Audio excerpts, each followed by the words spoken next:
Solutions will soon be unveiled for a dangerous Spencer County intersection.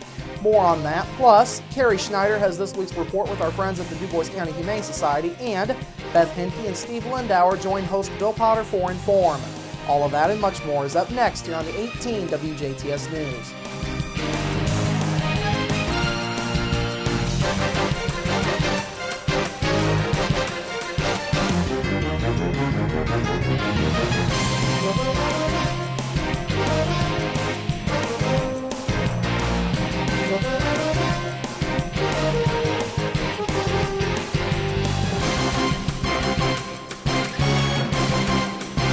Hello, I'm Bradford Raths. More on that intersection in a moment, but we begin this evening with a warning from the Du Bois County Health Department. The department is recommending that anyone who has purchased Bluebell ice cream in recent days or weeks should throw it away in light of yesterday's recall. Texas-based Bluebell Creameries issued a voluntary recall last night in 23 states, including Indiana, after 2 samples of chocolate chip cookie dough ice cream tested positive for listeria. The company is working to put a process in place for testing all of its products before they are released to the market in the future. Listeria is a potentially deadly bacteria which primarily affects pregnant women and their newborn babies, as well as older adults and people with immune systems weakened by cancer, cancer treatments, or other serious conditions. Local health officials say as of this evening, no illnesses related to listeria have been reported in Du Bois County. The health department says the public can also take the ice cream back to where they bought it for a full refund of the purchase price. More information will be released as necessary. Officials with the Indiana Department of Transportation will soon be announcing plans for improving a dangerous intersection in the Dale area. INDOT says they have studied community comments and suggestions and are preparing their recommendations for how to improve the intersection of U.S. Highway 231 and State Road 62 just outside of Dale. INDOT says officials will update the community during a public meeting set for next Thursday, April 30th in the Heritage Hills High School Auditorium in Lincoln City. The formal presentation begins at 6 o'clock Central Time, and following the presentation, INDOT representatives will be available to answer questions. Now, INDOT has been taking public input about improvements to the intersection since January. The intersection has been the site of several fatal accidents over the last 5 years. The most recent of these in late December took the life of 60-year-old Susan Grundhafer. Grundhafer tried to cross US 231 to continue going west on State Road 62, but did not stop for an SUV that had been going southbound on US 231.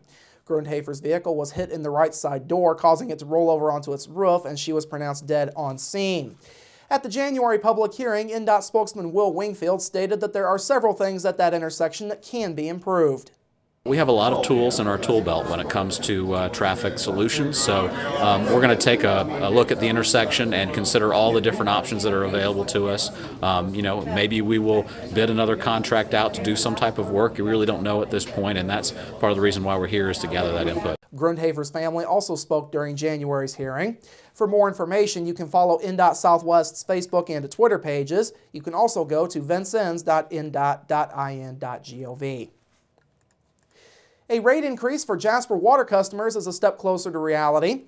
Last night, the Jasper Utility Service Board approved the recommendation of its Water Committee to increase rates by 17%. City officials say nearly 10% of that increase is due to city utility projects that are being mandated by the Environmental Protection Agency. 2 such projects on the works are the Beaver Lake Spillway and the ongoing work on the UV project. Of course, Umbaugh & Associates had originally recommended a rate increase between 25% and 28%, but city officials did not find that palatable. Earlier this month, Jasper Utilities General Manager Bud Hauersberger said though the rates will be higher than other local communities initially, all will soon balance out. Rates tend to leapfrog because every so often utilities are required or need to do rate studies, and if you're the last one to do, or have the most recent rate study, you're kind of higher than a lot of people. But as in the next year and the year after that, when they do their rate studies, everybody tends to leapfrog a little bit. So it's kind of a constant leapfrogging effect of who has the lowest rates at any particular time. The recommendation will now be heard by the Jasper City Council at their meeting tomorrow night. If approved, the increase will go into effect on your utility bills due in August. This would be the first rate increase for Jasper water customers since 2010. Though the rains have continued to slow down farming this year, there are other things for farmers to be thinking about when they do get the chance to work in their fields. Purdue Extension of DuBois County Ag Agent Ken Eck says weed control is one of those things. Eck says options with weed control have changed over the last few years. He says the biggest change has been in the types of weeds that are now growing in farm fields, which is something that farmers need to keep up with. A lot of people have used a lot of glyphosate in the past. It's a very cheap way to take care of weed control. But in the last several years, farmers have found there's a lot of glyphosate-resistant weeds out there. There are 3-4 main types of weeds or weed species that are in the county already that we know of, and probably more to come. So make sure you go back to some of the more traditional non-glyphosate type of herbicides and work with your local agrochemical dealer to decide what might work the best for you and your field conditions. Eck says farmers will also need to manage weed growth in order to have the best yield they possibly can with the shortened planting season. Eck also says cover crops are playing a key role this year in helping yields. He says the crops can serve several purposes, all of which benefit local farmers. Really easy thing for farmers to work with because there's not a lot of herbicide control, but you have cover out there to keep the soil in place, which is a big concern in southern Indiana, as well as trap some of the nutrients from our manure and fertilizer applications that might not have been used during the regular corn or soybean season. Eck says many of the cover crops have already died off due to hard frosts from this past winter. He says farmers need to kill off their cover crops before they go in and plant so as to save themselves from any future issues in their fields. And as we head to break this evening, our congratulations to Jubilor Toyota in Jasper.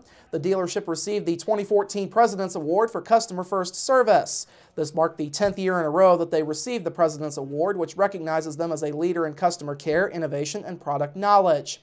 Carrie's report from the Humane Society is up next.